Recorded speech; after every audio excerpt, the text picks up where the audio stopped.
تێکەڵاوبوون ئەزە من بە برای خۆم دەڵێم تێکەڵاوبوون لە ماڵێکی ئاسایی دروست نییە.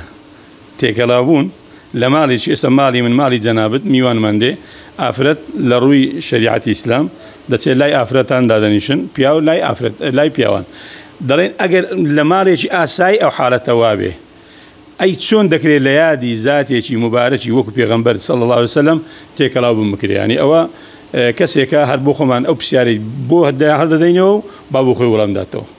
ئەوە دیارە ینی ئەوەی دەیکا بێگومانە ئەمە دڵمان پێی خۆشە، بەڵام خۆی پێغەمبەر عەلەیهی سڵاو سەلام لەبیر بکە یاخود وا پێشان بدا لە ڕووی کردداری لەبیری کردووە، بەڵام سارێ جارێک لەو ڕۆژە دەستە بازاڕی پاقلاوە بەلاشە و دەفەلێدان هەیە و ئیتر ئەوەی کە گوتت تێکەڵاویەکەیە بێگومان ئێمە ئەوەی بەحەق نازانی و بەدینیشی نازانین. ینی ئەمە نەحەق نەدینەوەی کە دەکرێت ئەو شێوازە یادکردنەوەی پێغەمبەر عەلەیهی سڵاو سەلام دایمەن لە وشان تەرکیز بکەین.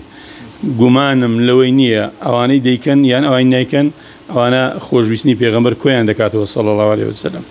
بەڵام من لە ڕێی مخالیفیشم گوێبیست بۆەوەی کە بە تایبەتی پار و پێرا لاولێ ڕوویداوان ئافرەتادە ناو پیاوان و ئەوان بۆ خۆشیان ئینکاریان کرد.